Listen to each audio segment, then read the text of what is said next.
morning or maybe good afternoon, depending on where you are. Thank you for joining us today to discuss about resilience in cities. It's a very timely topic. I just returned from the COP27, which is still going on in Sharm el-Sheikh in Egypt. And adaptation is a major issue, increasingly a reason for concern. And resilience of cities is a very, very high topic because in cities, we generate most of the wealth, and we also want to protect the infrastructure that allows that value creation in the city environment. Of course, there are much broader questions being discussed, also adaptation in relation to agriculture and many other topics. But today, we are going to focus on the topic of resilience in cities and how can we enhance the resilience of cities as we are we can be waiting for much more dramatic changes in climate and how that can disrupt major key functions in the city, where we have more than 50% of the population already today in the world. Many more in Brazil, for example, more than 80%, 85%, and also in Sweden. So this seminar is being organized as part of the project Smart City Concepts. I'm Semida Silveira. I'm in Cornell University, but have been related to this project while I was particularly, we started it when I was in KTH, the Royal Institute of Technology in Stockholm. But this cooperation continues. It is almost 10 years since we started the cooperation between Swedish and Brazilian organizations to try and promote innovation between the two countries and, of course, to promote change. And we have had a collaboration with the city of Curitiba that has been flourishing. Today, there are many new projects in this cooperation. And so I'm very happy about that. I think it tells us that this has been really a successful endeavor from our sides, all the institutions that have been involved, in particular the coordination of UTFPR on the Brazilian side, and today now with Chalmers in the coordination on the Swedish side. So we will talk more about that cooperation later on, but now towards the content of our discussion today. We will have with us Staffan Philipsson from the Swedish Environmental Research Institute. We have Gustavo Possetti from Sanepar in Curitiba. We have Luis Celso Gomes Jr. From UTFPR, and Paulo Monti from Chalmers Institute of Technology. So I will start with you, Staffan. Welcome to the webinar. And we want to hear from you some experiences, some ways that the resilience, particularly with the focus on water and energy, how this has been dealt with in Sweden, and how that can be interesting from the perspective of Brazilian cities, but also other cities in the world. So I understand you will tell us a little bit more about the circular system. And so looking forward to hear you. Welcome. Thank you very much, Semida, and hi to all. Yeah, I will do it very shortly. My name is Staffan Philipsson, and I'm working at the Swedish Environmental Research Institute. And I'm going to talk about the innovations for water management for building smart, resilient cities. And IVL is a non-profit independent research institute in Sweden. We are 380 employees working just with environmental issues. We have locations in 3 places in Sweden, but also 2 offices in China and since 2 years also in Mumbai. but we are working very much with international cooperation, especially, of course, with Curitiba. I will tell you a little bit more about that. And we are running a platform for sustainable city solutions, Smart City Sweden. And I'm going to talk about water in the urban environment. And this is what you might think about when you talk about urban water. Too much water, you have to run by boats into the cities, or this situation, lack of water. What we have experienced both in Sweden and in Brazil the last years. So the World Economic Bank has written a high and dry report. And the summary from this is that the impacts of climate change will be channeled primarily through the water cycle. And economic growth is surprisingly thirsty business. And changes in water availability and variability can induce migration and ignite civil conflicts, and we might already have seen that. And the challenges for the water cycle is actually called enormous in this report. So, but there are also some hope delivered, optimization of the use of water through better planning and incentives. Water efficiency must also increase within the sectors. That's the main message they give. So therefore, we move further. But this is the backside. When you don't have enough water, you will not face any development. You're dependent on water. So areas in the world where you can't ensure water availability for the whole year, maybe just 48 weeks a year, maybe 50 weeks a year, 2 weeks of lack of water, and you have to close down your business, is not a place where you want to invest in the future. So the water cycle is extremely important. If you're talking about the urban water management today, wastewater treatment is essential. This is how it looks in most cities all over the world. You have wastewater as your concern as a problem, and you use wastewater treatment. You put a lot of energy into those systems. And if you try to optimize those, you might end up in production of more greenhouse gases, especially by dinitrogen oxide formation. And this gas is 200 times worse than carbon dioxide. This means that 1% optimization of the energy consumption might end up in 200 times worse effect on the greenhouse gas emissions. You're not still happy with the effluent. It could contain pharmaceutical residues, microplastic, etc. And all cities in the world struggles with the sludge, what to do with the sludge. So this is what we have to turn those linear facilities into. We need to see the wastewater as a raw material for production of nutrients, for production of fossil-free energy, and for actually also water reuse. And this has to be handled by optimization and introduction of AI methods. And this is just some examples from Sweden.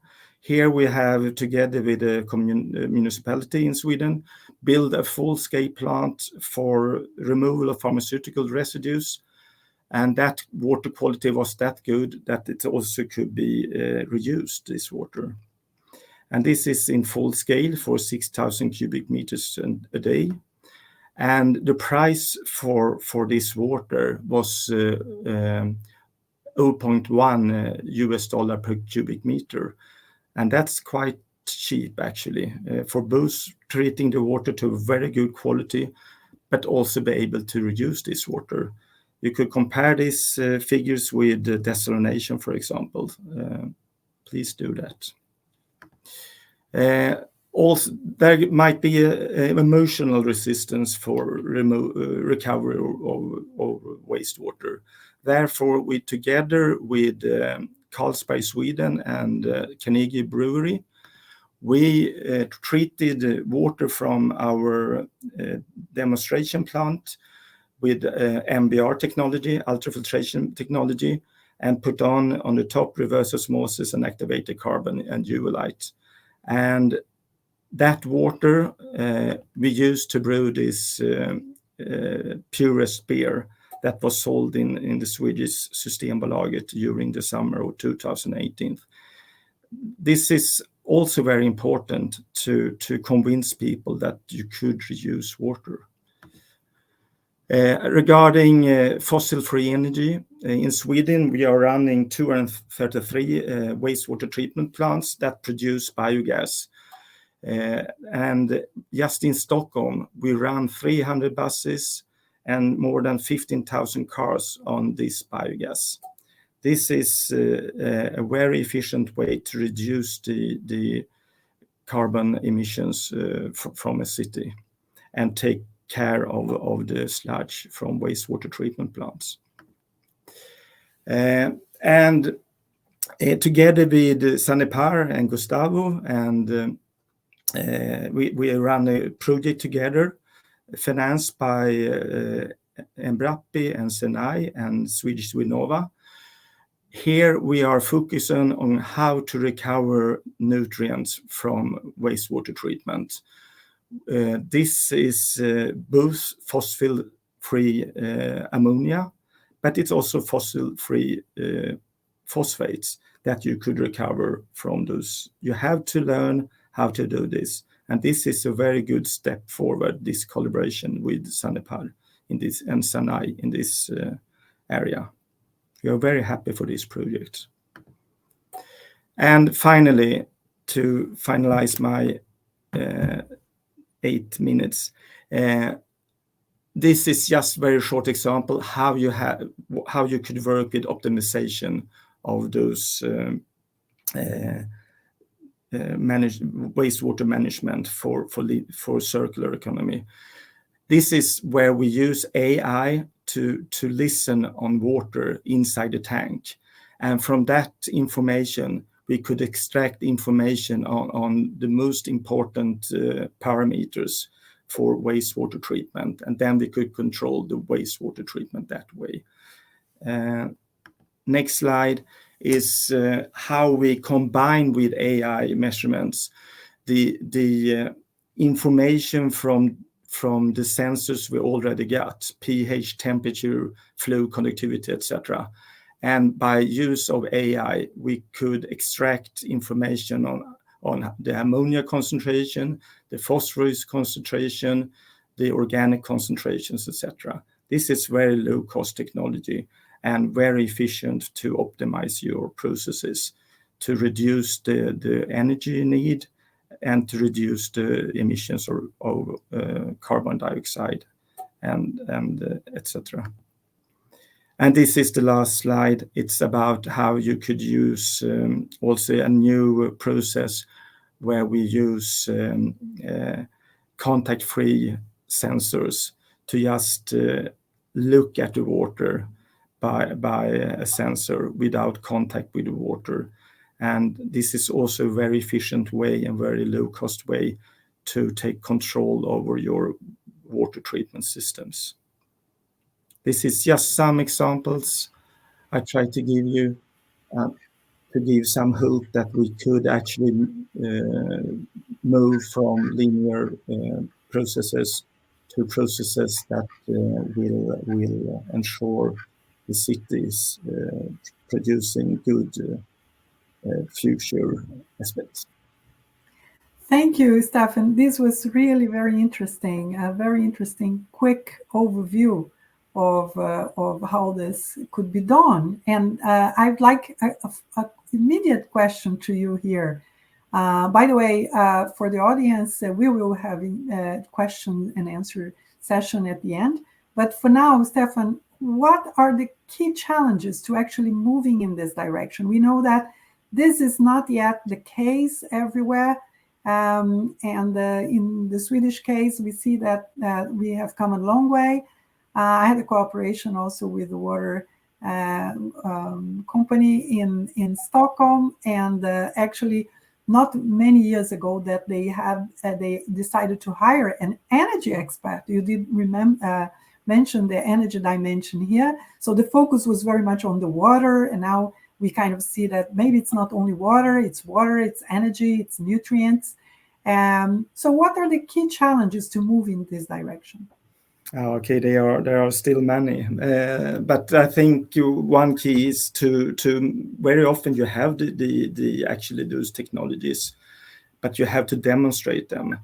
No one will believe if it's just small scale tests, etc. You have to move to pilot scale, but you also have to demonstration scale. That's why we made this project to reuse water in full scale, for example. Also why we actually brewed this beer. It was quite fun, but mainly it was to overcome the resistance. I think demonstration is very essential. Sometimes also you have to get away from substitutes for fossil energy, etc. Mm-hmm. That's a hinder for biogas, etc. Yes, exactly. Well, thank you. We will come back to you because this is so interesting. But before we go to further questions, I want to invite Gustavo Possetti to give us an insight from the Brazilian side, from Curitiba. Gustavo Possetti is the head of innovation in Sanepar and is really in the front of changing things, shaking it up also in the state of Paraná. So welcome, Gustavo. The screen is yours. My pleasure, Professor Semida. Thank you very much for the introduction. Thank you very much for the organizer for this honor invitation. And in short time, I need to share with you further information about water resilience, some innovative experience that we have here in Paraná State in Brazil, specifically in Curitiba and region, especially in a company which name is Sanepar, the water and sanitation company of Paraná State, that support around 11 million people with water service associated especially with drink water, and we support around to 8 million people with sewage service too. So based on that, we need to observe the climate change and specifically the extreme event. If you visit Foz do Iguaçu waterfalls, normally you can see this one picture. But in the last years, we can observe, or we could observe, the very, very different picture associated with this important tourist point. What happened? So we need the science in order to identify the motivations for that changing on the picture. And when we observe the last years, specifically here in Brazil and south of Brazil, we observe in the literature, in BBC, in Reuters, in Nature, in NASA Earth Observatory, are very different conditions, because when we observe the tendency associated with rainings here, we observe a decrease of the median registered during the last decades. And when we observe this specific condition apply in your side, apply in your city, when we can observe, for example, a difference between the rain measured in millimeters here and the median, specifically the average, the climatological average during the last decades. So it's crazy. because when you observe this type of things, and when you observe the use of the water for the different purpose, specifically for the water supply for the people, we have different conditions. For example, in Iraí reservoir, we reduce the volume associated with the water in this specific infrastructure. We can observe in this specific gift the reduction of the kilometers of water that we can recover with water. And we can observe, for example, in these other pictures, the level of this specific reservoir. So in that condition, when we need combine the engineering solutions, when we need combine the raining quantities, and when we need combine with our infrastructure to support water for the people, of course, we have a water emergency. And based on that, the Paraná government established different types of instruments in order to communicate this situation. And based on that, we establish plan, and we need act specifically in order to understand the climate change and to transfer the climate change and the risk associated with that in opportunities, in resilience conditions, according to the IPCC recommendations. Based on that, we need use for that purpose the innovation, but not only the innovation, is the innovation for the sustainability, the innovation to generate value for the society in order to promote the healthy of the people. That's the driver, using the innovation for that purpose in order to make our infrastructure more resilient. And when we need observe this specific aspect, and when we need observe the climate change, today we need implement different types of actions in order to mitigate and in order to adopt our infrastructure, our actions in order to generate and to promote our business. Based on that, we are using the different types of good practice in engineering in order to improve our infrastructure. But we need to observe, for example, the carbon footprint reduction. We need to observe the conservation of the water bodies, and we need to establish good partners, good partnerships.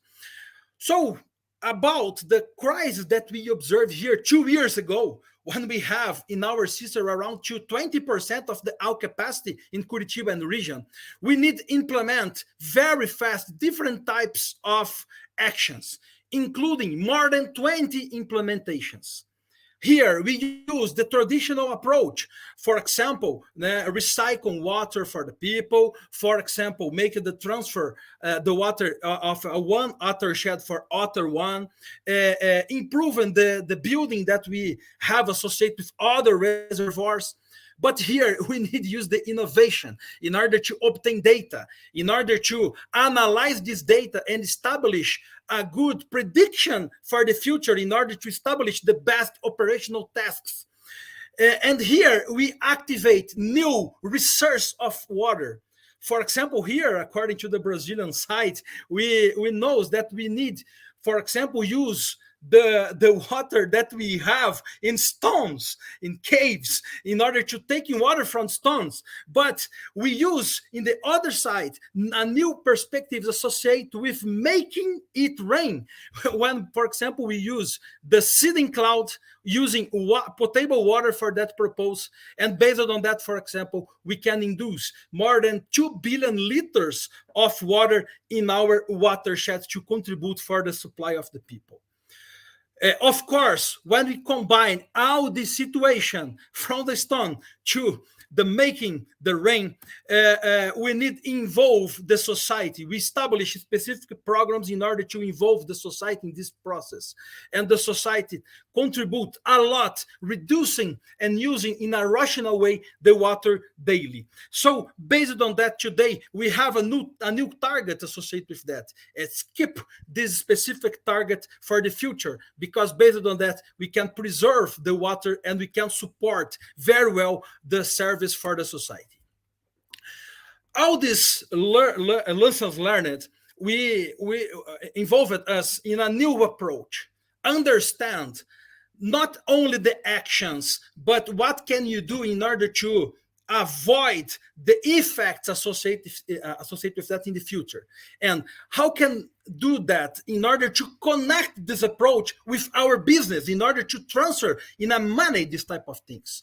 So a good a way in order to make this type of things is implement this Task Force on Climate-Related Financial Disclosure, the TCFD. Is a specific methodology in order to identify risks, but after these risks for associated with transition and physical one, we can establish opportunities and we can identify the financial impacts.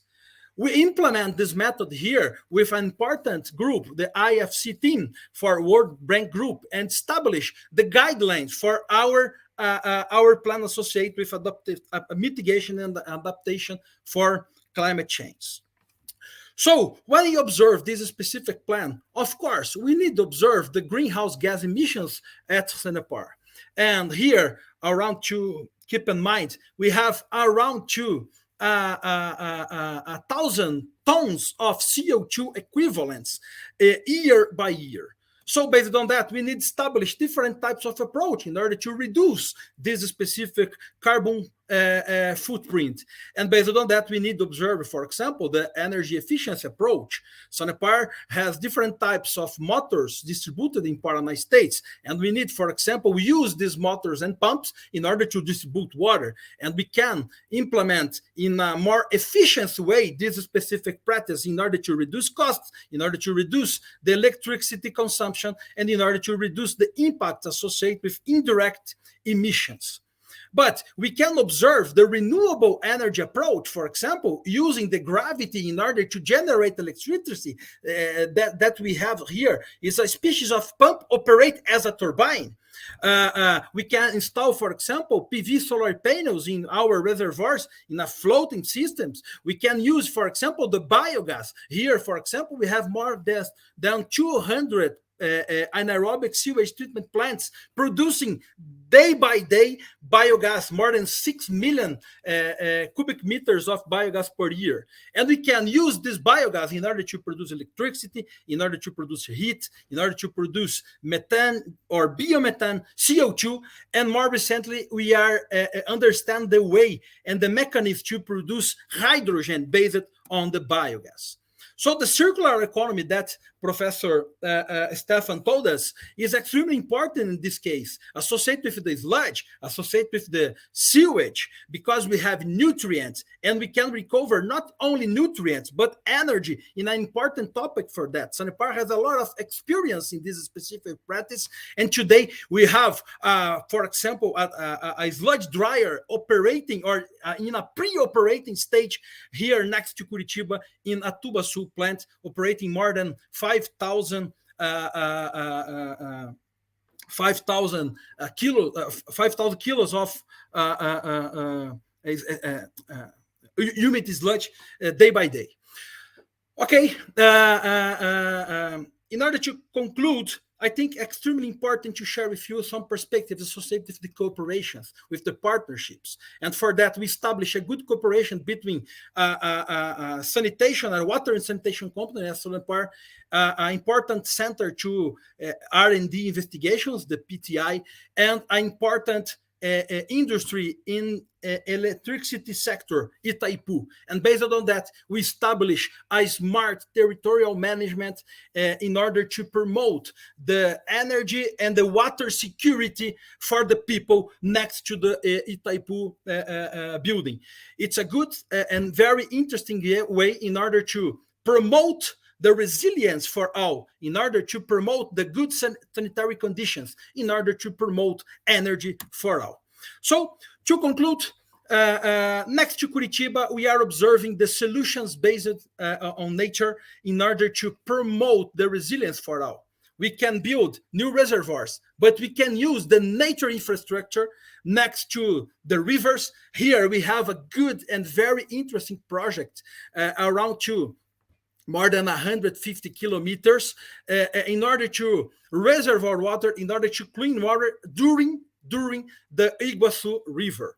In that case, we are established the future water reserve, involved around of 3 million people, and we we hope involve more than 10 municipalities in this specific project. Sanepar is participating, the municipality is participating, the government is participating. It's a good solution, specifically because when we use this specific approach associated with nature in order to solve our process, we have good and very interesting results. In a specific study that we developed here with the government people from the Germany and from Brazil, specifically for GAZ, we define for the Miringuava region a good perspective associated with that, which $1, 1 real that we can invest in nature conservation, we can obtain more than 2.4 dollars or reais in benefits for the society, including the benefits for the water. So the basic solutions on nature is a very interesting approach in order to implement, in order to promote the resilience, and in order to promote the sustainability for all. That's it, Professor Semida. Go ahead with the challenge that we have associated with the water distribution, the sewage treatment, the wastewater service for all, including the universalization of that service, but observing the resilience, the innovation, and the sustainability. Thank you very much for the opportunity, and go ahead with our challenge.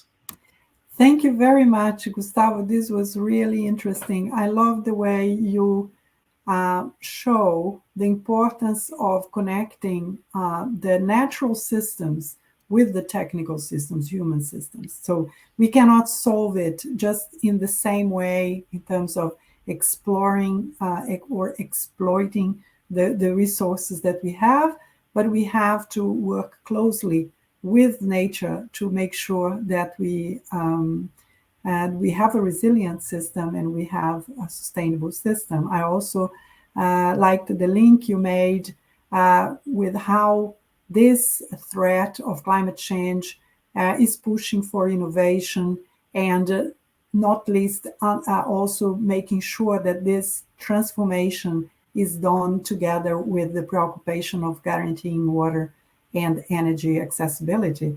Really very interesting. In the benefit of time, because we still have a couple of presentations, I will move on and we'll get back to questions later. So thank you for now, Gustavo. And I want to go now to Luis Celso Gomes Jr., who is professor in the Technical University of Paraná, and will tell us about how you actually, using digitalization and new technologies, can help the cities recover from extreme events, which is something that we need to be more prepared for. So Luis Celso, the screen is yours. Thank you, Semida. It's great to be with you all today. So as Semida mentioned, I'll be talking about the role of information technologies in this scenario, and specifically about communication services resilience during extreme events. This is a work collaboration of many researchers. I'm listing here just the ones that helped building this presentation. There are many other co-authors in our project and many students working on these topics. So as we see the increased number of extreme events in our daily lives, and as our cities become more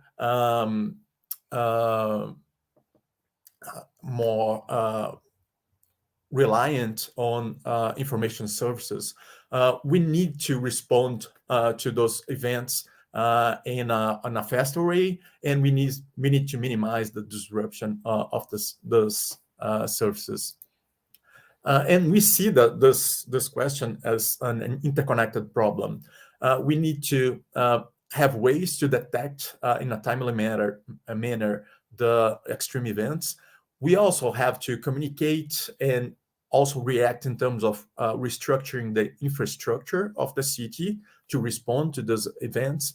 And we also need ways to maintain the important services to the community, even if there is a failure in our infrastructure. And actually, nowadays, there are many technologies that are being developed that can be used in this scenario that can improve the situation for the response of extreme events. So I'm sitting, just mentioning some of them here, like artificial intelligence, big data, Internet of Things. And we are using those technologies to address this problem. So we are using the best technologies available to address this interconnected problem that I just mentioned. I'll start talking about extreme event detection is the first step in a quick response.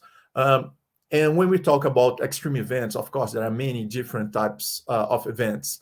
We can have floods, landslides, earthquakes, fire, and etc. For now, we are focusing on flood events, but the algorithms and the technologies that we used can be adapted to basically any type of extreme event. And to detect those events, we need sensors. We need to read the real world to be able to react to this. And there are many different types of sensors. We can have precipitation sensors, water level sensors, traffic jams monitors to detect that there's a problem in the city, and satellite images and many other types of sensors. Right now, we are using precipitation data, but in the same way, we can and we are starting to use different sources of data as well.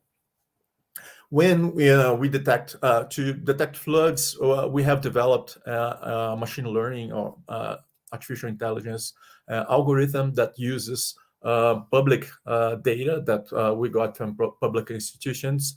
And we took this data and we trained the algorithm to detect floods. And the important part in the system that we developed is that we have communication between the system that detects the floods and the system that monitors and reconfigures the infrastructure, the communication infrastructure. And this feedback loop is very important because if we detect floods, we can inform the infrastructure manager to restructure the infrastructure in a way to be resilient to the possible issues. And on the other hand, also, if there is a problem in the infrastructure, if this information is passed to the flood detection system, we can also use this information as a way to improve our predictions. Is another signal that might be a flood event. And talking about the infrastructure management, when we detect that there's a flood, we need to react. And we need to recompose our infrastructure to react to that event. And when we talk about infrastructure, the same way we can talk about many things. Of course, we can talk about communication infrastructure. We can talk about transportation infrastructure. We can talk about water or gas, natural gas networks. Right now, we are focusing on communication infrastructure, like optic fiber network. And we have also done some simulations with backup and transient links, like drones or radio links. But the focus of this talk will be on the fiber optics network. For the research on how to reconfigure the fiber optics network, our colleagues, mainly Juliana and others, they took also public data for the structure of the fiber optics networks. And the task was to develop a system that can react to failures and extreme events in this network.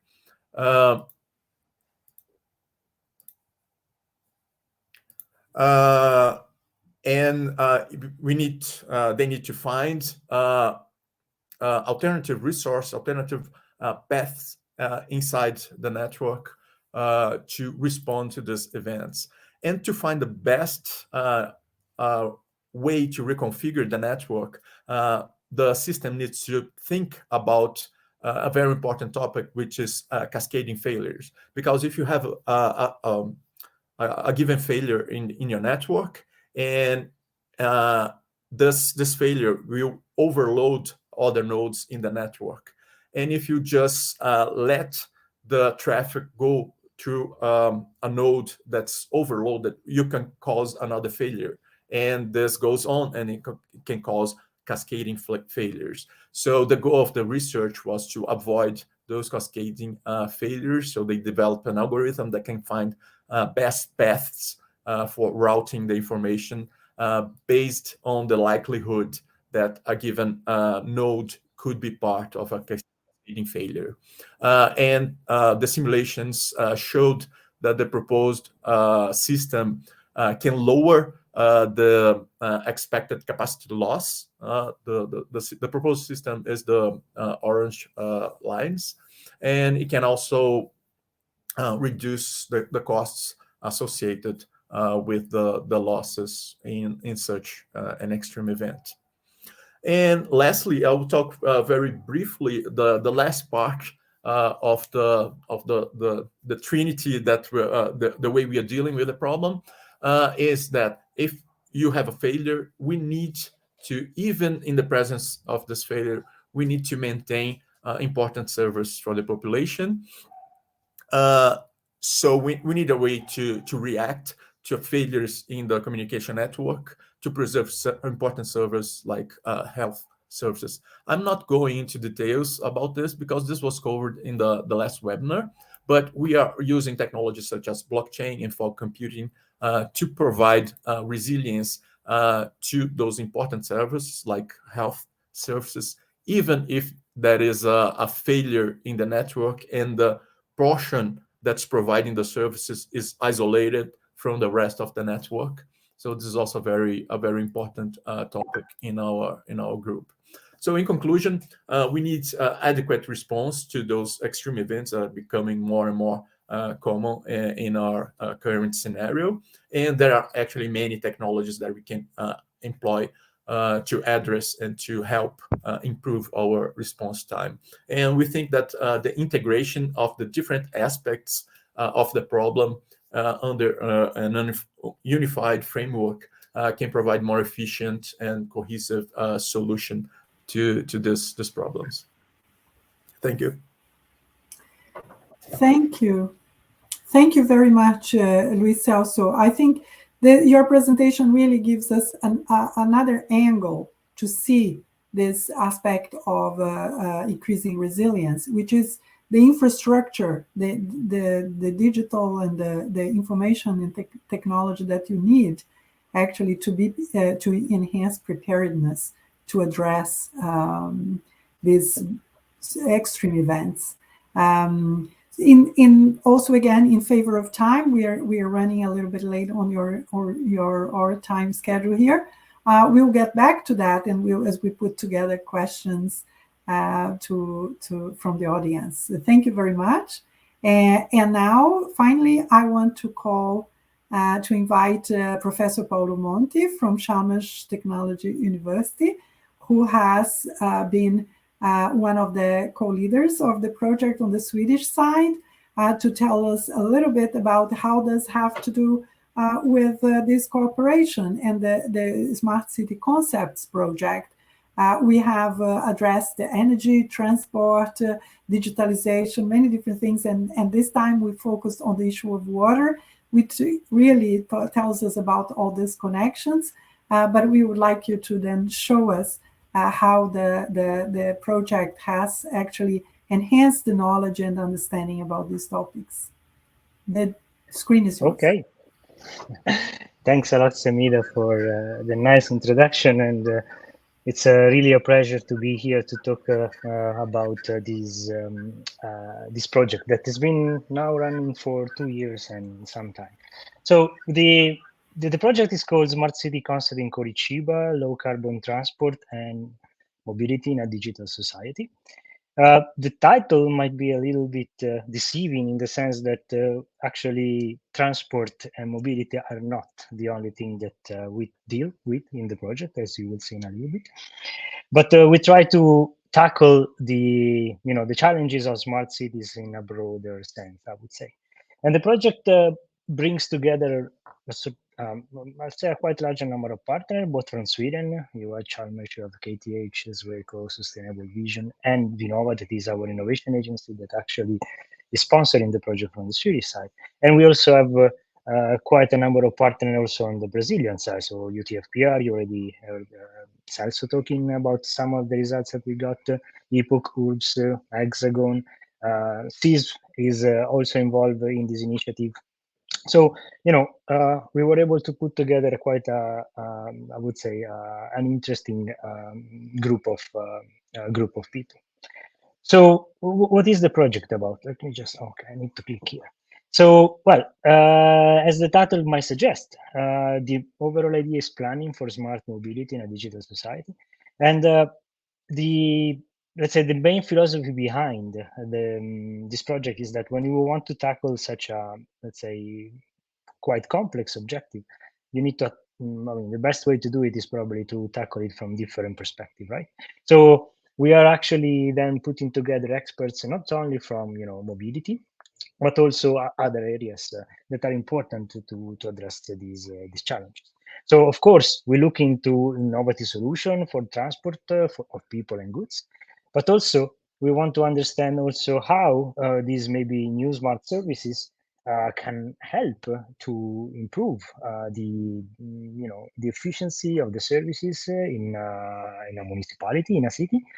And also, as you saw already as a kind of leitmotif or recurring theme in the presentation that came before me, we need to understand also how digitalization helps in this kind of situation, right? How digitalization can, how digitalization can provide this extra tool that can help us tackle the problems.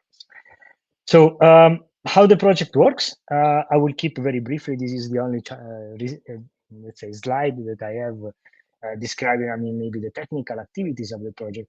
But what we decide to follow is a bottom-up approach. So we define these, let's say, critical areas in which we want to do studies and whose tools we want to use. So, for example, we have researchers and challenges to tackle in the ICT domain. And you just heard Luis also talking about how the ICT infrastructure is very critical into providing smart services in a city. And actually, the results that you saw in the previous presentation are coming out of the activities of these tasks. But also, we have experts in big data analysis and understandings of the urban dynamics. So through this very close collaboration with the municipality, and through actually the willingness of the municipality to have this open data access kind of philosophy, it's possible then to post-process this data to understand trends, to isolate maybe problem, or to be able to predict challenges in the future, right? So through big data, we are able to spot interesting problem and then help finding also solution. But what we want to look into the project is also the feedback from the community. So understanding how then we can bridge maybe this divide that in some places might be between the municipality itself and the population.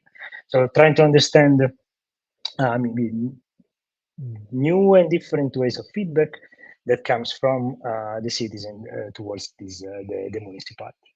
So then these three main areas basically provides input that are taken up by two other big tasks. One is related to a digital platform that actually helps for the planning and the management of the urban infrastructure. And then the other big task is about the low carbon transport and sustainable mobility into the city.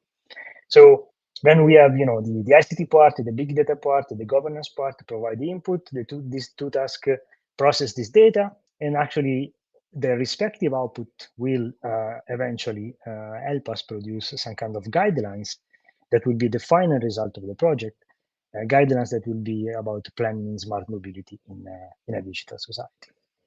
So this is the project very in a nutshell. So I try to keep things very short also because of time constraint. But the idea here was to let you know what we are doing here, But what we like to think about our project is, of course, it's a research project, and that's why we are here to do our job. But we like also to think about our project as an incubator and a stimulator for new ideas and for new collaboration. So if you think that there are some topics that, if among the topics that I described, you think that there is something that resonates with your own interest, then don't hesitate to contact Semida or myself, and then we will be happy to discuss new opportunities and collaboration. So Semida, thanks a lot, and back to you. Thank you, Paolo. Yes, and maybe just a clarification, you said the project is for 2-3 years, but actually we have a cooperation that is longer than that. And when we the project, as you mentioned, is a bottom-up approach. And so that's how also other systems, we started with transport, energy, and then digitalization as a common denominator here, but also, as we are discussing today, water and sanitation as one of the topics that have come out of this different discussions, and the city being a system of systems, and it really shows the complexity and how, and here I think you made it clear how the digitalization can be an enabler to make cities really more prepared for any transformation that maybe we cannot control, but we can adapt and or understand better. Yes, understand better, which will help us deal much better with that. Yes, thank you. Well, we are opening for questions. I understand there are some questions in the pipeline, so we will show here. We have a question to Staffan. What is the level of change, cost, and technology of plants and water treatment companies for the implementation of the circular concept? I'm not really sure, but I understand the question. But I give an example for wastewater use, where we made it in full scale, and we landed on 10 cents, US cents per cubic meter. And I should guess that's quite a low cost. Normally, it costs, just for wastewater treatment, the cost is roughly 70 cents in Sweden for wastewater treatment. And for 10 cents extra, you will have it reusable water, if that was the question. So the question was related, I think, to the cost of the plants, but still, I think it's interesting. So it's a 10 cents extra, or is a kind of, because we have here now multiple products, right? Because in the beginning, we were focusing only on getting the water clean. And now we have the water, we have the energy, we have the nutrients. And then, of course, putting this system together adds costs. But did I understand correctly? This is an addition of 10 cents or, yeah? Okay. It's an addition of 10 cents just for the water use part. And then if you want to recover nutrients, you have that we have not calculated yet on. But for energy, for production of methane gas, it's nowadays almost the same cost as for natural gas. Mm-hmm. So along with the price adjustments for fossil energy, for fossil phosphates, etc., the gap will be very fast lower. Yes. Between fossil adaptations and fossil-free solutions. Yeah, I think they're almost there very soon. Yeah, and there is the fact that once you kind of standardize a little bit more those solutions, then certainly the tendency is the cost will go down. And that's the reason why demonstration is important. You have to came very fast up, scale it up, and adapt it in full scale. The first plants will be a little bit higher cost, but after just a few more plants, you will lower the cost essentially. Yes, thank you. We have another question here.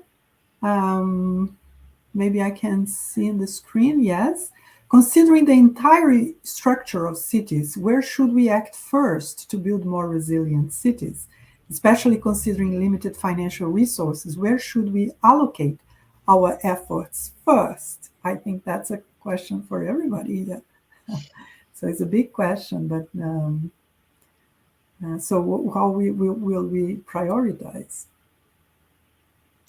I start from my first slides about the World Economic Forum. They address actually water as a very important part of resilience in times of climate change. So me and Gustavo will say water. Yeah. So you did say something like economic growth is a very thirsty business. Yeah. And I would say the same for energy, because without energy we go nowhere. So these are enablers. I mean, water is a little bit special because it's kind of the essence of life. But energy also for economic development. If you don't have energy, you go nowhere. If you don't have energy, you don't have the digitalization either. So the gaps increase once these enablers are not solved. Do we have time for one more short question? If there is one short question in the pipeline.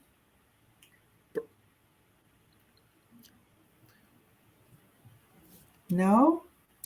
Maybe I just could add, for many countries, also for energy, water is essential. You will not be able to produce energy without water. So that's a real direct connection between water availability. Exactly, multiple uses of water, including energy. If you don't And we have one question here from somebody from UTFPR. In the future, will we see companies of water treatment distribution expanding their business to energy as well? Okay, so in order to clarify this aspect, since really there is no a smart city, an intelligent city, or something like that without water. That's my opinion. But in order to contribute with that, I think it's extremely important to establish a good plan. A good plan. In this plan, we can observe the risks and we can establish the priority to invest the money. And we can discuss with the society what is the best. The best is the mobile phone or the water. Depends on the city. Depends on the condition, depends on the resilience that we have implemented in a specific city. About this specific question, it is extremely important to understand the nexus between water, energy, and food. And specifically, when we observe water and energy, we have a good connection because we need energy to distribute and to treat water or to treat sewage. But we can recover energy for the sewage, or we can recover energy from the water. So that's the case. In the future, the utilities that operate with water and sanitation needs to observe this perspective in a renewable way, in a sustainable way, in order to reduce operational costs, in order to reduce tariffs, and in order to produce new business associated with that. So it's a trend, and here we are using this approach at Sanepar in order to promote our business model and in order to generate value for the society. Yes, well, thank you, Gustavo. And time is running, and I'd like to just say a few words in relation. I mean, it's been so interesting. I'm sure we could continue this discussion for quite a while. I would like to just pull together a few things that came out, and maybe not in these words, but the system approach that we need here to deal with the city resilience in the cities. And that we are talking here, sometimes, traditionally we have thought of water on itself, energy on itself, digitalization as something in itself. And here, I think the examples we got really show this interlinkage. It's a complex system. The question that came out, how do we prioritize considering all these systems?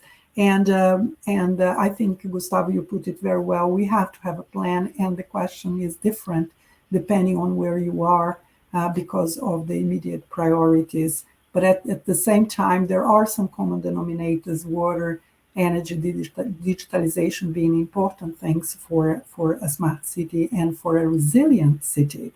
And there are, another thing that I think became very clear here is not only about water efficiency, energy efficiency. It's about resource efficiency in total, and the relationship with how these resources are available in nature, also in terms of ecosystem services, and how we actually do the best to improve resource efficiency in total. And that includes water, energy, and a combination of factors. You gave the example of, for example, floating solar. So we use even land being also an important resource here to have more efficiency. And finally, the innovation dimension, how new technologies and how digitalization, but also within that context, artificial intelligence and all this innovation, not only also of technologies, but in innovation in the mindset, going from linear to circular, innovation of management of the cities.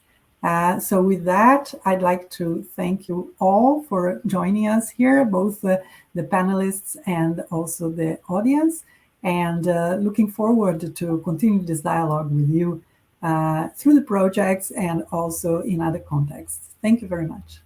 Have a great day.